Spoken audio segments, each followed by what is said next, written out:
endi xudo xolisa kimda shunaqa kichkina joylar bo'lsa, mana gazon qilib o'tirmasdan ko'p yillik gullar, mana 85% ko'p yillik gullar.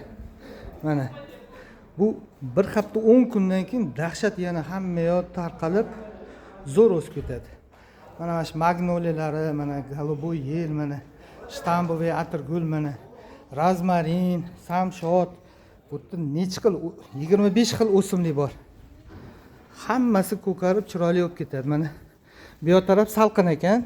Salqinga mana funkiya, paprotniklar ekkanmiz. Zaxlarni olib turadi. Kimga shunaqa xizmatlar kerak bo'lsa, bemalol aytaverasizlar. Kimda shunaqa kichkina agarodlar bo'lsa, aytaveringlar. Gazon qilib bo'lmaydi bunaqa kichkina agarodlarga. Yaxshi o'smaydi gazon. Shuni bitta qilib qo'yinglar, bo'ldi, qutulasizlar. Bir yilda bir marta bizdan chaqirasizlar kesib turishga. Mana